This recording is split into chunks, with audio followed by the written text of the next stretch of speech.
Bonjour à tous et bienvenue sur la chaîne Astro.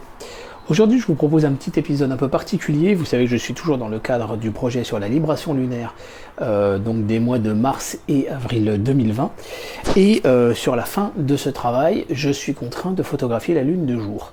Or la photographie de la Lune en journée est assez difficile étant donné qu'on a extrêmement peu de contraste. On se retrouve sur des valeurs en 8 bits avec un fond de ciel à peu près aux alentours de 200 sur une image qui est à 255 au maximum puisqu'on est en 8 bits. Donc je vous propose de voir quelques petites astuces qui vont nous permettre de pouvoir faire un traitement et d'essayer de récupérer quand même un minimum de signal pour la Lune. Bien sûr, on fait des rafales, etc.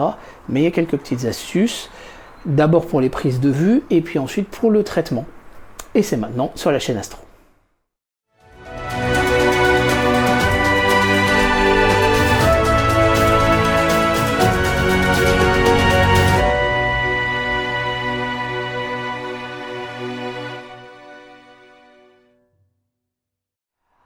Alors déjà, on va commencer par les prises de vue. La première chose à faire, c'est de bien vous assurer que votre capteur n'a absolument aucune poussière. Parce que là, on va tellement tirer sur le signal que la moindre poussière, ça va vous flinguer votre photo. Donc on utilise le petit produit et la petite palette, vous avez le tutoriel sur la chaîne. Ensuite, la deuxième chose que l'on va faire, c'est veiller à bien choisir un adaptateur adapté si vous en avez besoin. Donc là, moi je suis en baïonnette Canon, mais je suis sur un appareil photo Sony. La raison, c'est que je mets mes oculaires sur cette baïonnette Canon et j'ai besoin de suffisamment de back focus. Et donc en fait, vous voyez que j'en ai deux. J'en ai une qui contient les petits contacts électriques, mais qui a une fenêtre rectangulaire, et l'autre qui n'a plus de fenêtre rectangulaire et qui est complètement ouvert. Donc là-dessus, on prendra celle-là pour éviter d'avoir un maximum de vignettage. Ça va clairement nous aider.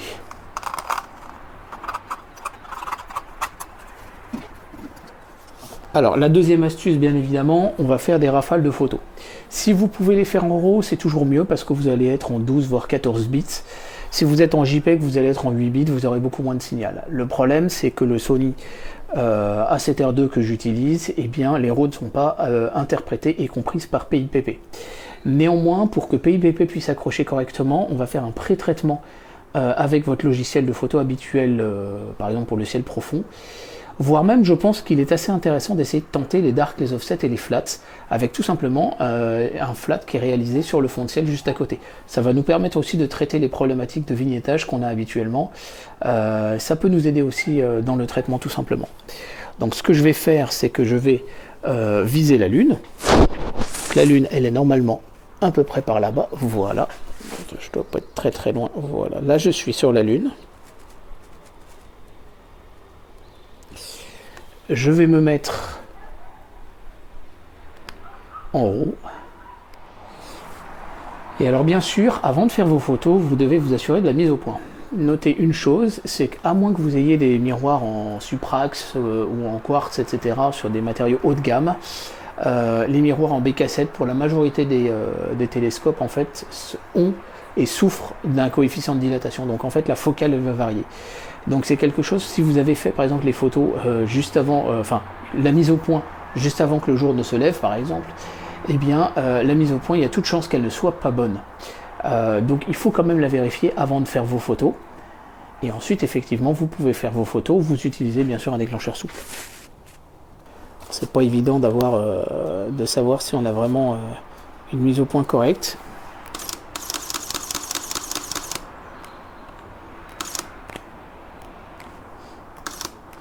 Alors si vous avez un appareil photo qui a un shutter mécanique ou un shutter électronique de débrayer comme pour les Sony Alpha 7, je vous conseille d'être en shutter mécanique. Pourquoi? Parce que le fond de ciel est tellement lumineux que vous allez avoir un gradient oscillant. Le temps qu'en fait il fasse la fin de la relecture du capteur. De toute façon, on va faire des flats, des offsets, des dark offset flats. Donc voilà, hop. Voilà, et la Lune a déjà bien avancé dans le capteur.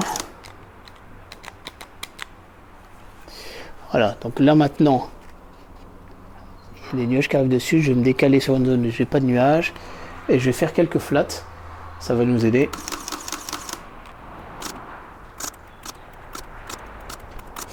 Alors vous aurez noté aussi que le télescope est intégralement bâché. Là, on va essayer de se protéger d'avoir un maximum de lumière parasite. J'ai mis le passe-filtre, mais il n'y a pas de filtre à l'intérieur. En fait, la raison, c'est pour éviter que la lumière ne rentre, tout simplement, dans la gorge du passe-filtre. On va essayer de se prémunir de toute lumière extérieure. Donc s'il y a des surfaces qui peuvent réfléchir la lumière, n'oubliez pas de les peindre, par exemple avec du vernis à ongles noir. Je pense à la tranche du miroir secondaire aussi, ça c'est une bonne astuce qui va vous aider à avoir encore un maximum de contraste. Maintenant qu'on a fait nos photos de la Lune et qu'on a fait nos flats, on va faire les dark et les offsets. Donc pour ça, on récupère l'appareil photo et on va mettre le capuchon. Alors vous aurez noté que les flats, je les ai faites avec le même réglage de vitesse que les photos de la Lune, puisque en fait la seule différence est la présence de la Lune, mais on est déjà très haut en signal. Et maintenant on va passer à un 4 millième, un 8 millième pour faire nos offsets. Voilà, donc maintenant que nos bias, enfin les offsets, les dark et les flats sont faits, et que nos photos de la Lune sont faites, on va passer sur l'ordinateur et on va essayer de traiter tout ça. L'idée, c'est en fait de faire un pré-traitement habituel, comme on le fait en ciel profond, avec donc les dark, les offsets et les flats, dans l'objectif de soustraire le fond de ciel et d'uniformiser le fond de ciel sur toutes les photos. Ça va nous permettre de gagner énormément de rapports signal sur bruit, qui va nous permettre après, derrière, de générer des photos sur lesquelles les logiciels finalement de traitement de photos de la Lune vont pouvoir accrocher facilement la Lune. Sinon, ils n'arrivent pas à avoir assez de contraste pour pouvoir distinguer la Lune du fond de ciel, pour pouvoir et du coup arriver à faire un alignement correct. Ok, donc ce matin, j'ai fait plusieurs sessions sur la Lune et notamment une première session ici en JPEG. Et vous pouvez voir qu'il n'y a quand même pas énormément de signal. On a vraiment quelque chose de très faible. On a du vignettage sur les coins. Ça va être assez difficile d'exploiter tout ça. J'ai fait une deuxième session cette fois en RAW, donc avec des bias, donc les offsets, les dark, les flats. J'ai même fait 2 séries de flats parce que la première fois j'avais des petits nuages qui étaient imperceptibles mais qui se voyaient après au traitement. Et donc des photos de la Lune proprement dites. Il y a également des nuages mais on s'en sort pas trop mal. Donc, je vais vous montrer déjà la première méthode que l'on peut faire avec des fichiers JPEG. Donc pour ça, on va utiliser PixInsight. On va essayer déjà de corriger un petit peu ces images parce qu'il y a quand même un peu à redire au niveau des images proprement dites. Donc on va en prendre une première. Donc déjà ce qu'on va faire, c'est qu'on va couper les coins puisqu'ils ne nous intéressent pas. Donc on utilise la fonction crop. Alors on va se laisser de la marge parce qu'on sait que la Lune se déplace pendant le moment de la prise de vue. Hop. Voilà. La deuxième chose, c'est on va essayer de supprimer le fond de ciel. Alors on va essayer avec un Automatic Background Extractor, ça fonctionne pas trop mal. Il suffit simplement de mettre soustraction, replace et discard. Donc on enlève la version image qu'il va soustraire et on fait un remplacement de l'image. C'est déjà un petit peu mieux, même si bon, le haut est un peu foncé, le bas est un petit peu clair. Mais on voit que la Lune, elle commence à ressortir un petit peu. Troisième chose, on va faire un histogramme transformation. On va essayer d'aller rechercher notre Lune. Donc c'est sûr que si on part en prévisualisation, vous pouvez voir que c'est quand même pas très clean, mais bon, c'est normal, on est sur des images 8 bits. Mais on va quand même essayer de sortir un petit peu plus de signal. Voilà, on va veiller à pas saturer là. Voilà, là on a quand même quelque chose qui ressort un peu plus. Donc une fois qu'on a ces traitements qui sont là, on va prendre l'historique et on fait un process icon. On peut refermer les deux. Donc on fait un image container, on va prendre toutes nos photos, on les met dedans. Et donc là on va faire un traitement donc avec ABE. Donc c'est l'automatique background extraction. On va lui sortir les images. Alors, le problème du TIFF, bon, on va quand même essayer en TIFF. Je crains que... Non, il ne va pas les sortir en 32 bits parce que les images à l'origine ne sont pas en 32 bits, tout simplement. Et en Output Directory, on va aller prendre ce répertoire. Hop, voilà. Et donc là, on lui lance le traitement.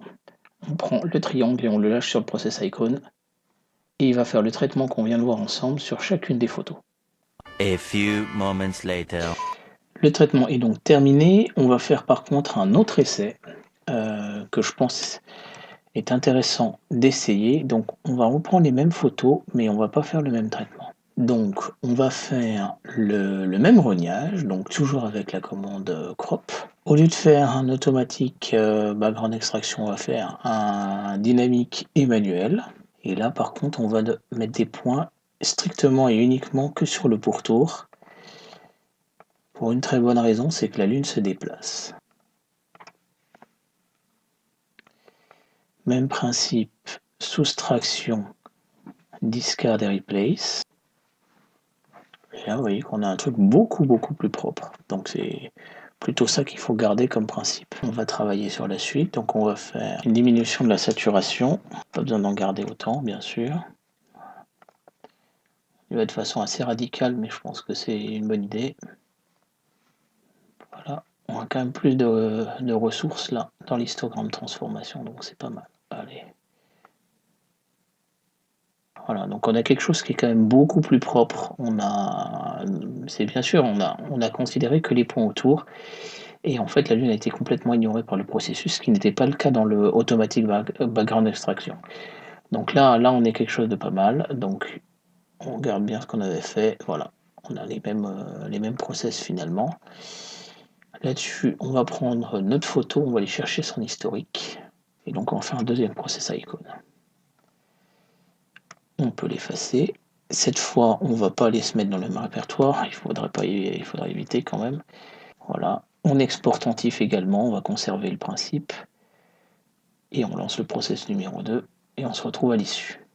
A few moments later. Et notre traitement est terminé, donc il nous a traité toutes les photos, et quand on va dans le répertoire qui va bien, eh ben on peut s'apercevoir qu'on a quand même quelque chose de pas mal du tout. Voilà, avec un fond de ciel qui est pas parfait, qui varie, mais qui est quand même assez homogène. Donc on va continuer avec cette série-là, très clairement. Donc on va prendre PIPP pour essayer de les aligner. Sinon, on peut tenter directement avec AutoStackert. Ça dépend de savoir si AutoStackert va arriver à bien les détecter. Donc on peut essayer les deux en parallèle. Alors à ce stade du traitement, j'ai essayé plusieurs solutions. J'ai essayé donc de faire une détection par PIPP pour essayer de faire un alignement, voilà, en s'alignant sur la gauche. Ensuite, j'ai essayé de donner ça, donc après avoir fait dans PIPP, l'avoir donné dans AutoStackert pour essayer de faire une détection, et malheureusement, on n'y arrive toujours pas. Donc je vous épargne ces traitements-là. On va directement passer sur PaintShop Pro pour faire un préalignement manuel.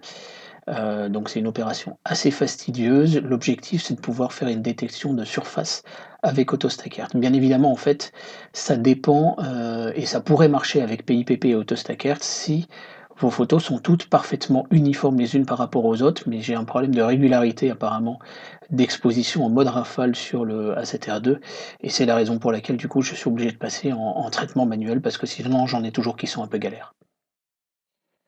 Donc vous voyez qu'on a encore des trucs qui se baladent, donc là c'est quand même pas tip top. Et au final, il n'y a pas 36 solutions, il faut faire les crops, il faut faire les découpes à la main. Donc pour ça, on va utiliser un autre logiciel, par exemple PaintShop Pro. C'est tout à fait valable avec The GIMP ou avec Photoshop. Donc là, l'opération, elle va consister à prendre les images et les tailler. On prend l'outil sélection, on se met dans un coin en haut à gauche par exemple. Et là, on va se faire un exemple à peu près. Voilà, on va essayer de garder une image qui va faire cette taille-là à peu près. Donc, Alt IC pour image et crop.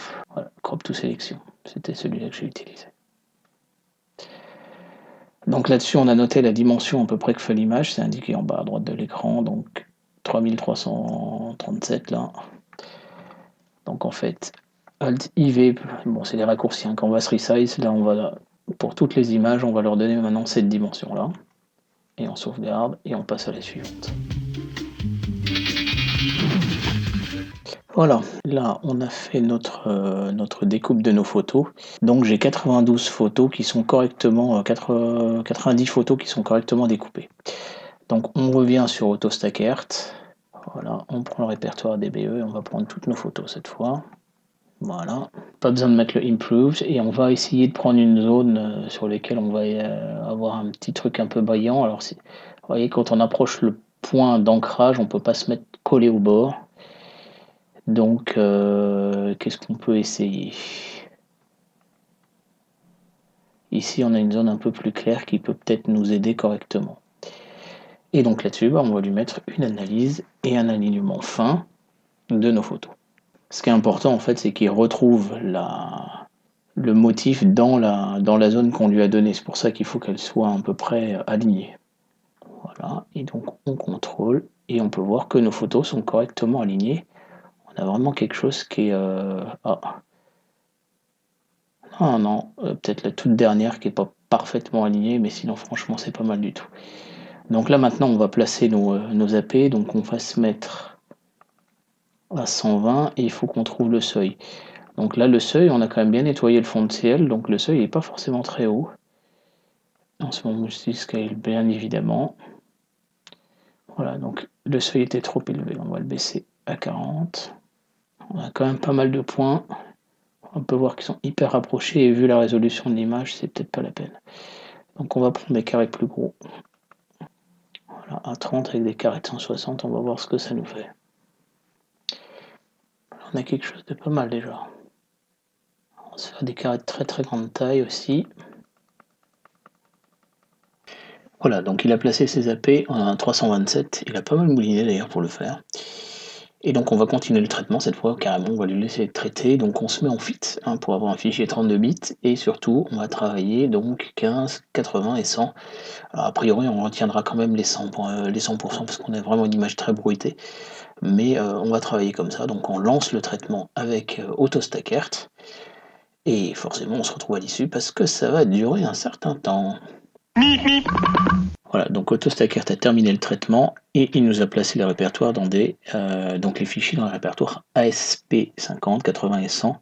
Donc on va aller directement dans le 100 et on a notre image.fit qui a été faite. Donc on relance PixInsight. Voilà, on a quelque chose de pas mal du tout. Donc géométrie verticale. On a notre photo, on peut voir qu'on a un truc un peu irisé quand même en haut, mais on a une image qui est belle au niveau, voilà, c'est bon, c'est lissé, mais c'est pas mal. Donc en fait, on va simplement faire des ondelettes. On va essayer de voir jusqu'où on peut aller. On peut avoir quelque chose de pas mal sympa là. Donc là-dessus, on va pas y aller non plus brutalement. Voilà, on a un mode prévu, donc on peut regarder dessus. Le problème, c'est qu'on n'a pas le...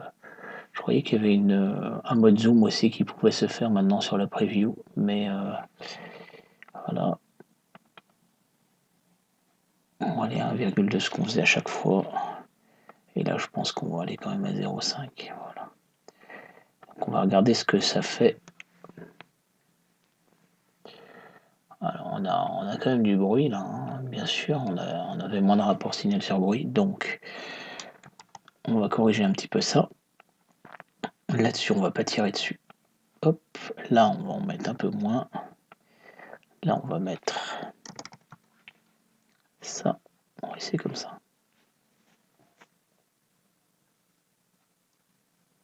Ouais, on a quelque chose de franchement joli quoi. Après effectivement, bon, c'est la couleur là.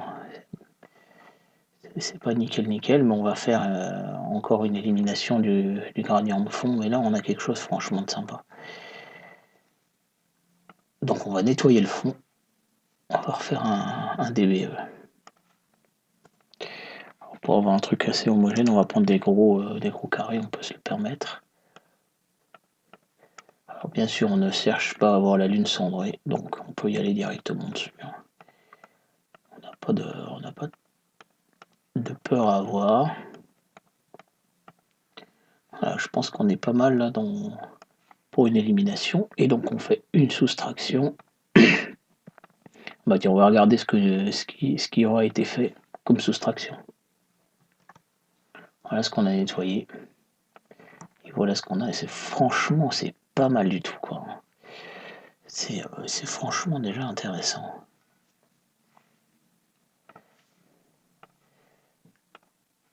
Donc maintenant, on va encore diminuer la saturation une nouvelle fois, avec le color saturation. Voilà, quelque chose de plus doux là. Et maintenant, on va finir les niveaux avec l'histogramme transformation. pour regarder l'histoire ici. Voilà, donc on a une lune qui est tout à fait déjà regardable. Franchement, on a quelque chose d'assez sympa. Sur cette première version faite en JPEG, on a des détails, on a quelque chose. Voilà les images desquelles nous sommes partis, et voilà l'image qu'on a à la fin. Donc on a un beau résultat. Maintenant, on va essayer de faire ce même traitement, mais cette fois, on va le faire tout simplement à partir des roues. Et vous allez voir, la différence est assez intéressante. Donc là, on va sauvegarder DBE. Donc maintenant pour le deuxième traitement, donc on va faire cette fois avec les bias, les dark, les flats et la lune. Donc voilà les photos de cette série faites en gros. On le voit pas bien, mais il y a un petit bout de nuage là, et un peu à droite à gauche, c'est vraiment très très subtil. Donc là en fait ce qu'on va faire tout simplement, c'est qu'on va utiliser le script de pré-processing pour la photo du ciel profond tout simplement. Et on va aller chercher nos différentes images et on va faire un pré-traitement comme si on le faisait en ciel profond. Donc, les offsets, qu'on peut appeler aussi bias, les dark. Alors les flats, j'en ai fait un premier, mais il y avait un nuage, donc j'en ai refait une deuxième fois. Hop. Et les lights, on va prendre nos photos de la Lune. On n'a pas besoin de faire une intégration d'image, on va pas faire une image de ciel profond, de toute façon c'est pas nécessaire. Et je peux pas désactiver la partie image registration, donc c'est pas très grave, de toute façon il va faire une erreur. On lui prend une photo pour faire un alignement, mais de toute façon c'est pas grave, et on se met dans le répertoire parent, voilà, tout simplement. Donc on lance le pré-traitement, il va appliquer il va faire le master flat, master offset, master dark. Ensuite, il va les appliquer sur chacune des photos, et donc on aura chacune des photos qui sera traitée individuellement, et c'est à partir de ça qu'on va travailler. Donc on se retrouve à l'issue de ce pré-traitement. A few moments later. Donc PixInsight a fait son pré-traitement, et comme prévu, il y a une erreur, il ne trouve pas d'étoile, c'est normal. Donc là-dessus, on peut fermer la fenêtre de pré-traitement, et on va aller regarder les photos qu'il nous a faites. Donc en fait, dans le répertoire Calibrated, il a fait les flats, ceux-là on peut les supprimer. Et les lights, on va prendre la version des Bayard. Donc la version précédente, on peut la supprimer également. Voilà. Donc là, on va se les ouvrir tout simplement avec l'outil Blink. Donc on va déjà en ouvrir une. Voilà, pour se faire une idée un petit peu de la propreté du signal qu'on a obtenu. Donc là, on voit que c'est assez sombre. Mais en fait, on peut voir qu'on a quelque chose d'assez homogène, même si voilà, le deuxième flat, je l'ai fait un peu après coup, mais ça passe quand même. Et ouais, non, c'est quand même plus clean. On va prendre vraiment cette version. Donc ce qu'on va faire, c'est qu'on va aller découper notre image pour aller récupérer juste la lune. Et ensuite, on va faire quelques petits bouts de pré-traitement avant exportation. Donc on va prendre la première et la dernière pour bien repérer la zone. Donc vous voyez, tout à l'heure, on voyait vraiment pas les nuages, alors que là, on les a ressortis. Voilà. Donc on peut voir qu'on avait un mouvement qui était très horizontal, pas de problème. Et par contre, il va falloir donc ajuster le rognage. Donc on va faire ça avec le crop. En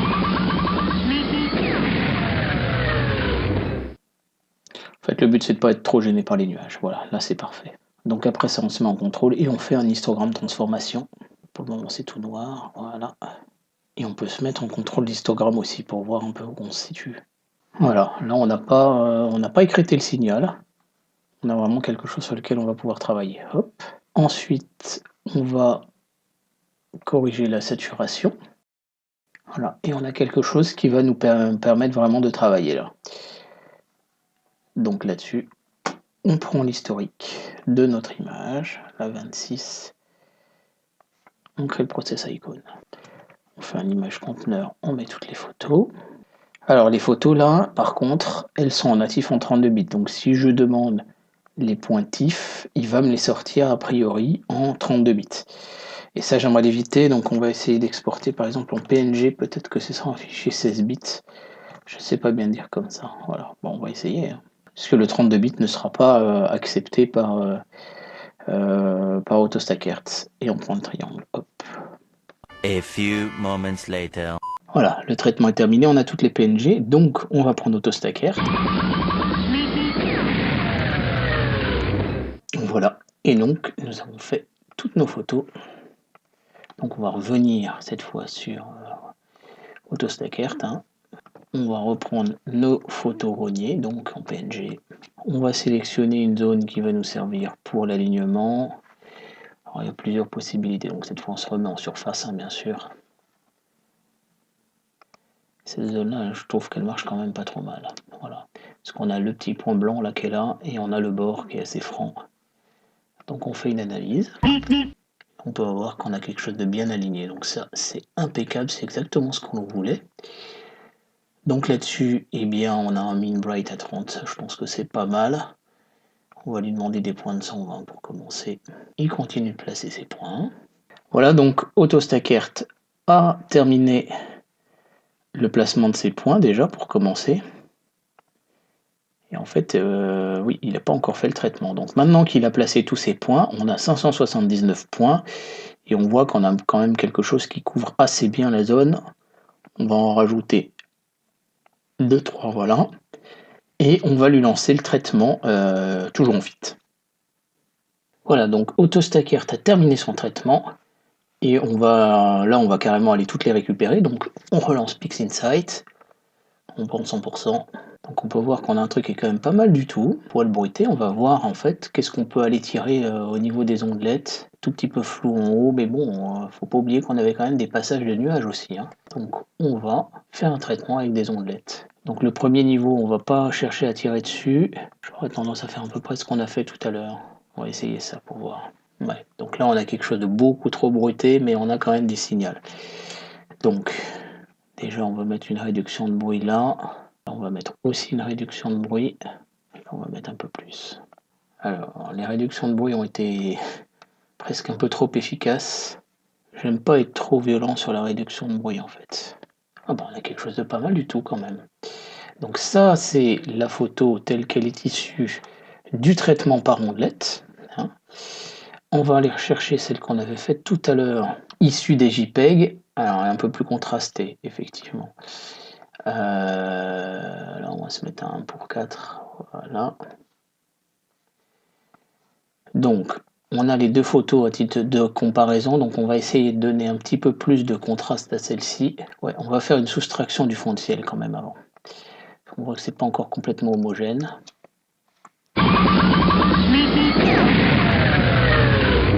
On va faire un histogramme transformation cette fois, et là ça devrait passer un peu mieux.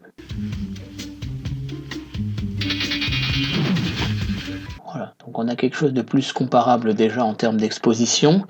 Donc qu'est-ce qu'on notera? On notera que la photo faite en JPEG, donc on va la regarder voilà, un pour un. Donc même si j'avais été quand même un peu chercher du signal, voilà, on est en 1 pour 1 des deux côtés. Je sais pas si j'avais fait trop de réduction de bruit. Globalement, on peut voir que là, on a 90 photos. Là, on en a beaucoup moins, puisqu'on en a, je crois, une trentaine de mémoire. Enfin, 32, voilà. Donc, on a 3 fois moins d'images. Et on a un résultat qui est quand même assez comparable en termes de qualité de piqué, j'ai envie de dire. Par contre, on n'a clairement pas ces aspects irisés qu'on a là sur l'image JPEG, et on les retrouve absolument pas sur l'image en RAW. Alors je sais que le rideau de mon A7R2 déconne un petit peu, même si je l'ai fait remplacer. C'est peut-être une question d'alimentation aussi, mais voilà, vous avez les deux méthodes. Voilà. Je rappelle qu'à l'origine, nous sommes partis de ça. Donc on pouvait croire à une photo, à des photos qui n'avaient quasiment pas de signal, et on peut voir qu'on a réussi à récupérer quand même quelque chose de façon assez hallucinante. Voilà, il n'y a pas de fatalité quand on connaît un petit peu les logiciels de traitement. Donc vous pouvez voir, moi j'ai une préférence clairement à travailler en RAW, bien évidemment, vous pouvez le voir de façon évidente ici. Mais en tout cas, la méthode marche très bien, donc j'espère que ce tutoriel vous aura aidé. Voilà, donc j'espère que cet épisode vous aura plu, ça viendra compléter finalement les deux épisodes qui existaient déjà sur la photographie lunaire, mais là effectivement dans les conditions de photo en pleine journée c'est quand même plus compliqué. Donc je pense qu'il était important d'ajouter ces informations supplémentaires et de vous les diffuser pour ceux qui m'aideront à bien vouloir terminer cette libération lunaire. et d'avant je vous en remercie. N'hésitez pas à partager cet épisode autour de vous, à soutenir la chaîne en quelques clics, vous connaissez la musique, et vous retrouvez bien évidemment tout plein d'épisodes dans les différentes playlists, donc vous avez déjà beaucoup d'épisodes. Finalement, la grosse majorité des épisodes de la chaîne sont des épisodes permanents, et non pas simplement des épisodes où je vous dis voilà j'ai observé tel truc et puis bon bah voilà ok mais c'est terminé. L'objectif c'est de vous donner un maximum d'outils pour pouvoir pratiquer vous-même la photographie et l'astronomie amateur, et donc c'est la raison pour laquelle vous avez toutes les playlists. Voilà, je vous remercie de votre attention, je vous dis surtout à très bientôt sur la chaîne Astro, merci, au revoir.